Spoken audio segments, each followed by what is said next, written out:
We're here standing at this chimney, and we wanted to show you this. Bill's going to talk a little bit real quick about the history of this house. This is the Jaunt Knight house, and I'm not. What is the year that this was built? 1905. 1905. If you look close, they've all signed it. The family, the Knight family, has all signed different pieces of this. I think that's just a really great thing. So maybe, Bill, you could tell us a little bit more about this house. It's beautiful. I mean, absolutely. Well, it's actually 3 separate houses. One piece was built here. The other 2 sections were moved in 1905. The center section of the house was at a turpentine still south of town, and where the cafe is, that house was out at Mutual Mine. And we think it was moved here on the railroad because the railroad to the mine used to go right behind the education center, and the foundations for the water tower are still back there, as well as the well. Yeah. And when we were digging around putting in sprinkler systems and stuff, we found, you know, railroad spikes and all kinds of stuff and a lot of coals. So we're pretty sure that story is accurate. Yeah, right out here to our left is where the education center is, and that's where they have a lot of their classes and lectures and things like that. Yes, and they even let us have it for a marketing meeting for the FCMA once in a while. Yeah, we do. So yes, and they're very gracious, and I just like to say thank you personally from the Floral City Merchants Association and from a resident of Floral City myself.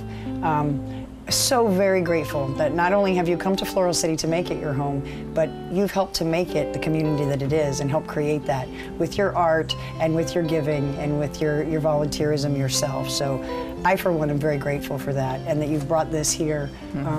Something you just never think you're going to see in a small town. Just never know what's around the next corner in Floral City and what's behind those doors.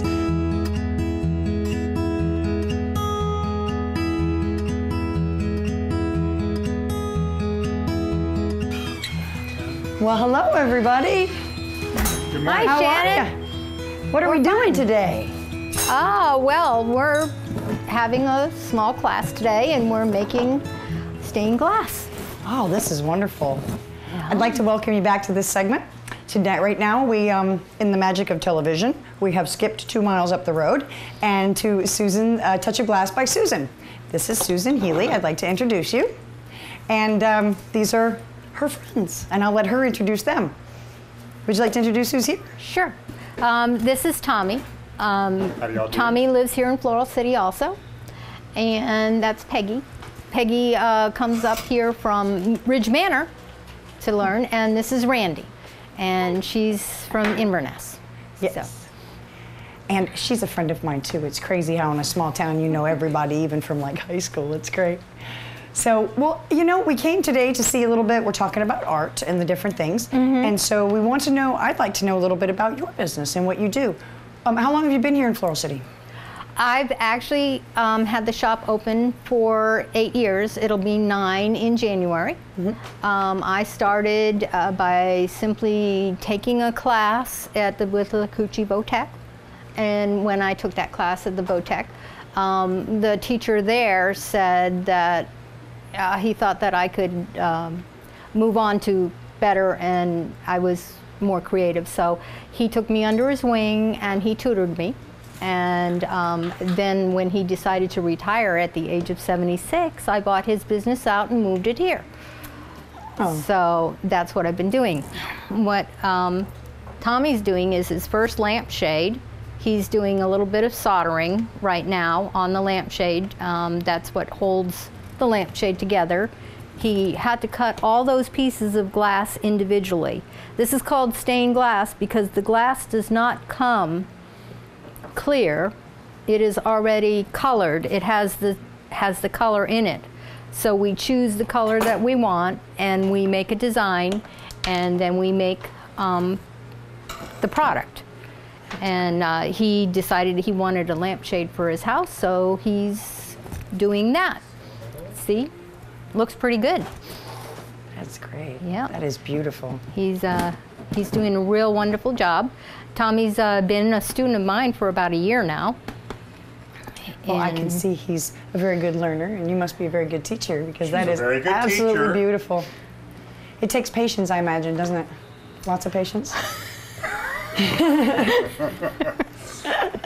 That goes without saying, I guess, right? Yes, it does. Now, Randy comes here, and she's making what we call a sun catcher. And it's just of a little kitty, and right now she's doing what is called foiling.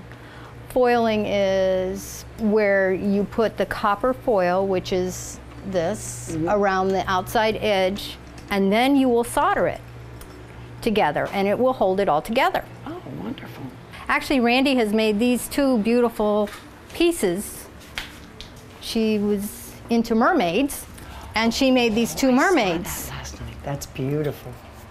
So she finished those, and as you can see, she chooses the colors that go together. So they're It has really to be aesthetic, and yeah, there's work that goes into it. It's not so just that throwing you it make all. sure that it looks right.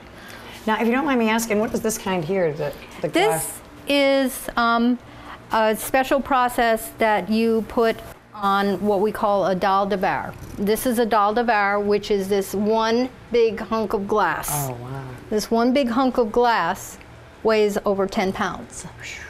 And you have to use copper foil, which is a special process that you have to put on there. And then I solder it, and then I do the special patinaing so that I make it, and I also do decorative soldering. As you can see, there are raised spots in the soldering. Now you can look at it this way, or you can look at it this way. That's beautiful. So it's 3D. So you can do it either way you want. And I do a lot of custom designing for customers. I have a custom piece that I'm working on back here. This is a special order for a customer. Oh, that's beautiful. Where I'm actually cutting out all the glass and putting it all together, and this is going to be a window in his home.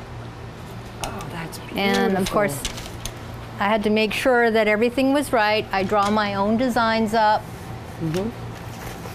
and make them.